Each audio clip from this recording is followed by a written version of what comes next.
Hello, my dear friends. You're on the Military Summary channel, and today we will discuss the situation in Ukraine on the 23rd of November. Today we have a lot of very interesting updates, so let's start. And first, I would like to start with the Russian sources map because there are a lot of icons, a lot of updates that show the real picture in Ukraine. I believe that the 23rd of November people will remember in ages, in years, because today was the first day when the Ukrainian energy system has been collapsed completely. Of course, the next hours the Ukrainians will be able to restore and to launch the energy system, but today was the first day when the rest of Ukrainian nuclear power plants were collapsed by the Russians. I'll remind you that if we're talking about Ukraine, there are 3 nuclear power plants that are still under Ukrainian control. The first one is the South Ukrainian nuclear power plant. This one is a very big industrial zone, as you can see. And this power plant is located in Nikolaev district in the south. During the first phase of special operation, the Russians were trying to take control over this power plant as well. They managed to take the Zaporozhye, the biggest one. Then they were trying to get in direction of Yuzhno-Ukrainsk, but the Russians were stopped at the town by the name of Voznesensk. Here, so the Russians could get very far to the north from Nikolaev, some commando scouts and regular army, but then they were stopped and they were forced to step back. There are 2 nuclear power plants in the west part of Ukraine. The first one is Khmelnytskaya power plant. This one, as you can see, another big nuclear power plant. And the oldest nuclear power plant is Rovinska power plant, nuclear power plant. And today all those 3 nuclear power plants were shut down and were cut off from the Ukraine. And almost entire Ukraine were without electricity. This is a very bad situation for the Ukrainians. But as far as you know, Zelensky made a report, some speech about the situation, also some kind of advice. The second people and top authorities of Ukrainians made their own speech and their own situation about this situation in Ukraine. And they told us that they're not planning to give up. They're planning to continue fighting. And they are planning to, continue torturing of the civilians in Ukraine. As you can see, there are a lot of icons in Kyiv, a lot of fire icons. Kyiv is without water, without electricity. I have some friends in Kyiv and they told me that the situation is critical. There is snow there, it's very difficult, there are no possibilities to have water, electricity and so on, and nobody knows when the electricity in this town is going to be restored. And some people are saying that the Ukrainians in Kyiv shouldn't expect for electricity the next 24 hours, maybe more. Today we will discuss Kyiv one more time a little bit later. Very interesting situation I would like to discuss with you and give you my opinion about the situation in Kyiv. Now let's talk about the situation on the front lines. The front lines, we can say, are stable. There are very heavy clashes along the front line. If we're talking about Kherson, there are no differences. The Russians continue attacking Achakov as the place where the Ukrainians try to accumulate and collect forces, marines, and boats to cross the Dnipro, the Black Sea and this Dniprovsky Gulf, and to take control over this ground. Kinbur ground, and the Russians continue attacking Kherson. There are not much people left in Kherson. There are a lot of forces. There are a lot of spies from the Russian side who gives the Russians the coordinates to attack, and the Russians are attacking the Ukrainians in this town. If we're talking about Energodar is under very heavy fire from the Ukrainian side, but no more changes. Today there was some kind of prisoner exchange, 35 prisoners for 35 prisoners. I believe that this was the best event during the day, and the rest of events were very difficult and terrible. Now we are coming to the south, and we will discuss the Energodar battle. The Russian Ministry of Defense reported that Ukrainians made one attempt to attack in direction of Novodarivka. And as a result of that attack, the Ukrainians lost around 40 soldiers and something around 8 armored vehicles. And if we're talking about this bridgehead, the Ukrainians has activated in this area, and I believe that attack in direction of Novodarivka may be third or fourth in a row during the previous 2 or 3 weeks. So the Ukrainians activated, they understand the value of this bag from the Russian side, and of course they want to cut this back and to short the front line and to take control and return control over this area, because they understand that this area or any type of attack from this area from the Russian side in direction of Pavlograd from this bridgehead may bring a lot of problems to the Ukrainians. If we're talking about Ugledar, the Russians reported that Ukrainians made 2 attempts of attacking this town from the west, from Prechistovka, and but that attack was repulsed. Then the Ukrainians tried to send some reinforcement from Ugledar to attack the north part of Pavlovka, but that attack was repulsed as well. The Russians haven't provided the numbers of losses. They just gave the real total losses from the Ukrainian side in Donetsk district and Donetsk front line, not more. And now we are moving to Marinka. As you can see, the Russian sources map has been updated. There are a lot of very interesting updates from Marinka. And the most important one is that the Russians continue developing their offensive operation in the middle area between the south fortification, as we discussed yesterday, and the north fortification. They are developing their attack between this fortification, and today they managed to take control over the school number 2. The school is located here, but let's return to the western source map, because on this area it's better to understand the roads and so on. So this map, according to the western sources and according to today's report, we understand that the Russians established control over this territory.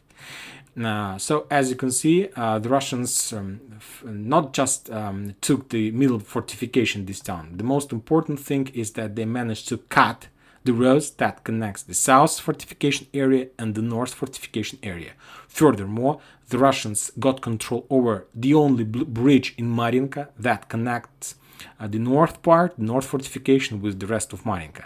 There is another bridge in this area, but this bridge is very far from the last battle, from the front line, and of course maybe this bridge even destroyed, who knows. And as you can see, the situation in the north part became very critical, because this morning, there was another update from the north that the Russians managed to achieve some success on the north part of Marinka. I believe that the Russians are trying to develop their offensive operation in direction of these 2 fortifications, this one. And maybe during the previous 24 hours, they achieved some success. This update we received yesterday in the evening. So let's update this map for better understanding of the situation. So I believe that the Russians are moving in these directions, like this one. And let's take a look at this map. This is the first and this is the second fortification, right and near the cross. So these 2 areas.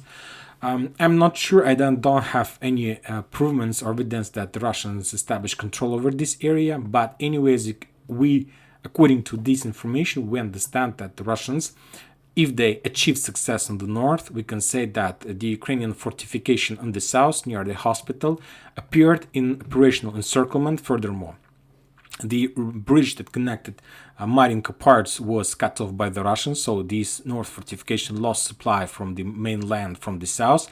And if the Russians achieved success on the north in these 2 fortifications, as we discussed, that means that north Marinka fortification lost its supply and support from Krasnogorovka. And there is just one way to support this fortification, is just from the northwest of Marinka. This is the only road, but if the Russians got control over this fortification, I believe that they will continue developing their offensive operation with one purpose, to cut this supply, and after that they will complete encirclement of the North Marinka fortification. They will complete the clearing process in this area.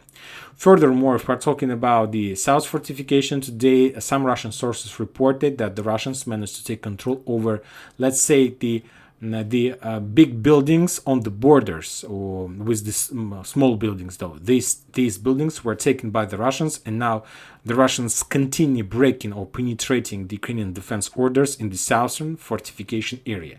So the Russians not just got the middle part, also they're pushing in the south, and according to the information we have, the Russians may be somewhere here. So they're very close to complete the clearing of Marinka, and as soon as the Russians got control of Marinka, the entire front line near Novomikhailivka, Konstantinovka, Uglidar will fall, because it will be very difficult for the Ukrainians to do something and to stop the Russians. And if we're talking about the Russians, of course, finally, they will be able to push Ukrainian artillery a little bit further to the west, and they will reduce the quantity of artillery attack against Donetsk. Because if you take a look at Donetsk, as you can see, is under fire as usually. We haven't received any updates from Pesky, and if we're talking about the entire battle for Donetsk, the Ukrainian lost, according to the Russian Ministry of Defense, around 60 soldiers and something around 5 armored vehicles. Not much, but if we calculate every single day, we see that by the week, the Ukraine lost up to 1 battalion. Now we are moving to Bakhmut. As you can see, there is another update. Today, the governor of this area, about Gorlovka or something like this, reported that the Russians completed clearing operation of all towns that located on the right side of this railroad. So let's return to the Western sources map. This is our area, and as you can see, this map has been already updated as well. So this map shows that the Russians control everything, and now they're continue attacking and storming Azaryanovka, Kurdyumovka, Andreevka. As you know, Wagners are there, so I believe that maybe even by the end of this week we are going to see more progress. And as you can see, step by step, the Russians increase their speed. If you remember, during the Ukrainian counteroffensive operation, the Russians were forced to stop even for a very long period of time. And now the Russians, as soon as they complete the regrouping process, as soon as the Russians completed the redeployment, as soon as the Russians completed their contracts with Iran for drones, as soon as the Russians established their own production of drones, as soon as the Russians... So as you can see, the Russians increase their speed every single day more and more. And if we're talking about the Ukrainians, they became slower and slower every day. If we're talking about the Western countries, their supply and support became less and less every day. I'm not saying that if we, let's say, take some proportion, that we can say that Russian has like 51%, the Ukrainians Western 49%. I can't say this, but I see that we are moving in this direction. I see that maybe even in 2 months or in 3, the difference between the Western Ukrainian forces and the Russians will be very big. And we will return very soon, and we will discuss Kyiv about this. If we're moving to the north, there were some updates from Bilogorovka front line, let's say Seversk, but not much, just regular artillery duels and so on. If we're talking about Liman-Kupiansk front line, the same picture. The Ukrainians tried to attack Chervonopopovka, but their attack were repulsed, and the Ukrainians lost around 20 soldiers, something around 5 armored vehicles. So as you can see, the Ukraine lost up to 1 group of commandos or scouts who were sent to try to attack the Russians' position or something like this. And if we're talking about Kupiansk front line, the same story. The Ukrainians made another attempt to cross this railroad in direction from Novoselska in direction of Kuzyomovka, but that attack was repulsed as well, and the Ukraine lost during that attack around 30 soldiers wounded and killed, and something around 2 armored vehicles. A lot of updates are coming from the border of Belgorod border. The Russians are building, I don't know, the most powerful, I must say maybe the biggest fortification area ever since the Second World War.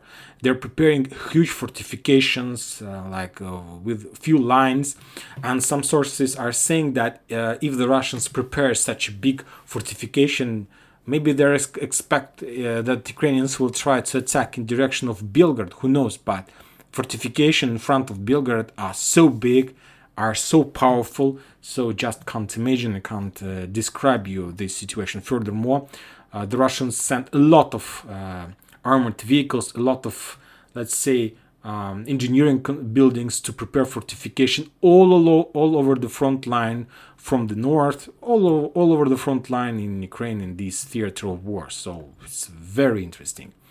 And now let's return to Kyiv and let's discuss Kyiv one more time. The population of Kyiv before war was around 5 million people, with the civilians who enter Kyiv from the towns that they cross to Kyiv. So when in the rush hour, when everybody goes to the work, to the jobs, the population of Kyiv reach up to 5 million. Some sources are saying that after the special operation started, the population of Kyiv reduced till the 3 millions of people. This week, yesterday, we got the first report and the first update from Ukraine that the governor, the mayor of Kyiv, said that maybe the Ukrainians, the civilians from Kyiv, will be forced, or the authorities of Kyiv will be forced to start or to make evacuation of the third part of Kyiv, so 33%. And that was the first town in entire Ukraine, big town like Kyiv, Kharkiv, where the authorities reported and announced about possible evacuation process. So let's say that the Ukrainians are planning to evacuate up to 33% of the population of Kyiv, so something around 1 million if we're talking about 3 million population during these days. We understand the Ukrainians. The thing is that there are no water, there are no electricity. It's very difficult to supply and support such a big town. The Russians attacked this area. As you can see, a lot of icons. The Russians destroyed some. Today, I believe they destroyed or attacked 2 power plants in this area. So there was no. And it's very difficult, and we can understand that why the Ukrainians decided to start the evacuation process from Kyiv. And everything is okay, but I have a lot of questions. The first one, why the Ukrainians announced just about Kyiv evacuation? You know that there is another town in Ukraine, and it's town by the title of Kharkiv. This also town with a very big population, more than 1 million, up to 2 millions. But nobody is talking about evacuation from Kharkiv. Nobody talks about the situation in Kharkiv is much worse than the situation in Kyiv. Nobody talks about evacuation from Dnipro. Nobody talks about evacuation from Zaporozhye. Nobody talks about evacuation from Kramatorsk, Slaviansk, from the towns that located right in front of the front line. Nobody talks about evacuation from Bakhmut. And we can understand the reason to evacuate Kharkiv. There is no light at all, and their situation is much worse than in Kyiv. Of course, we are not talking about the western towns like Lvov. Situation there is better. The thing is that I'll give you my opinion, and maybe this is 100% speculation. I'm just trying to understand, analyze, and project what is going to be next. I tried to compare the situation in Ukraine with the things that the Russians did. And if you remember, somewhere months ago, we got almost the same situation in Russia. But not in Russia, but in Kherson, this town. If you remember, somewhere months ago, the Russians reported that the civilians from this town should start evacuation process because this town is located on the front line. The Ukrainians attacks with the rockets, with artillery, there will have a lot of losses among civilians, and the Russians want to reduce this loss among civilians, so that's why civilians needed to be evacuated. The Russians provided the civilians some kind of certificates. Using these certificates, the civilians were able and are able to buy apartment, house, land anywhere in Russia and something like this.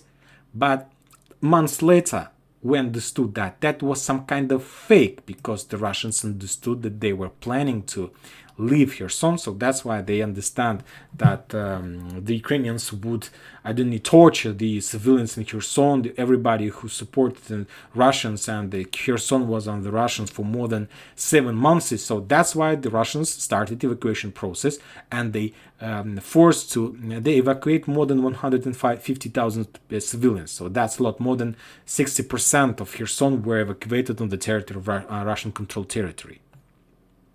And now we see that only one town there is just one town where the Ukrainians announced about the global evacuation, and I'm talking about Kyiv. So why is that? Maybe the Ukrainians are planning to leave Kyiv. And these days, these weeks, we got a lot of talks, a lot of conversation about the fact that Ukrainians prepare fortification area on the border between Belarus and Ukraine. They're building walls, they're building trenches, they're building everything they have just on purpose to slow down the Russian forces or Belarus forces that might cross the border and might attack Kyiv one more time.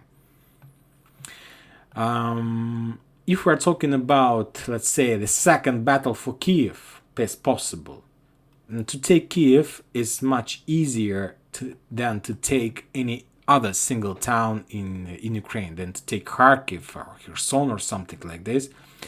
The thing is that Kyiv is split in two parts. The Russians, at least if they attack in this area one more time, they will be able to split this area in two parts by destroying the bridge. They can attack from the north, from Belarus. Kyiv is not very far from this area. It's very difficult to supply and support the Ukrainians in this area. The Russians move their forces here, a lot of forces. The Ukrainians have just territory defense forces, and I'm not sure that these forces are able to hold the Russians for a very long time. So I believe that that talks from the Ukrainian authorities about the evacuation process in Kyiv might be some kind of flag showing that maybe the Ukrainians supposed or believes or they have some information that the Russians may start offensive operation in Kyiv one more time. Now, many videos ago we discussed the plans how the Ukrainians can stop this war, stop this special operation, something like this. And one of these methods was to take control over Donetsk. Very fast operation, circle, and take the capital of the main forces that, the main country, the main region that became like the reason why the Russians entered this area, is to take capital of DPR, to make their own referendum they want, to establish their power, their authorities, and to complete this war, because from that very moment the Russians would lose any legal side to stand on the territory of Ukraine. So something like this. But the same situation is about the Russians. Of course, the Russians can do some plans, some tricky strategic ways to retreat from Kherson, to encircle Donetsk region, to attack Kharkiv from the north, south, from the space, I don't know. Of course, a lot of tricky ways to attack from the Sumy, but there is another important, easy way to reduce losses, to reduce time, is to attack Kyiv and to take the capital of Ukraine, to establish own power, to establish own authorities, and to make elections, make another referendum or election to establish another president or something like this. And this president will ask, let's say, other countries to help Ukraine to solve the issue with the terrorists that located on the west, that are under control of Zelensky and something like this. And that's it. And this is going to be a completely different story. And Ukrainians understand, if they want to be on the safe side, and if they understand that if the Russians attacks one more time and they will lose Kyiv, first of all, they need to move population. They need to move civilians and not to give the Russians opportunity to make some referendums or something like this. And if the Kyiv is going to be encircled and be under storm situation, of course, this is the second reason why the Ukrainians need to evacuate civilians, because if the Russians are able to encircle Kyiv, that means that in a week or in 2 weeks, the civilians will rise and make a strike, and I believe that they will have power to make a coup and, let's say, to establish their own power. Ukrainians are very afraid of Kyiv, the Ukrainian authority, and they understand that to win the war in Ukraine, one of the possible key ways to complete this situation in Ukraine from the Russian side is to take Kyiv. It will be a very big flag. After that, nobody is going to support Ukraine. We understand that if, as soon as the Russians are able to take Kyiv, the western part of Ukraine will create its separate country like Lvov Republic, I don't know, that will be recognized by the rest of the world, and this republic will join NATO and European Union as fast as possible. But this is going to be just in the future, and only in case if Zelensky is not going to start negotiation process. But for now, it's very early to talk about this. But this day we got the first flags that the Ukrainians are planning to do the same thing as the Russians did in Kherson, and maybe to start step-by-step evacuation process from Kyiv. And that's it for today. Military Summary channel reminds you to condemn any violence in Ukraine. Thank you for watching. Subscribe to my channel, put your likes, join my Patreon, and have a good day. Bye bye.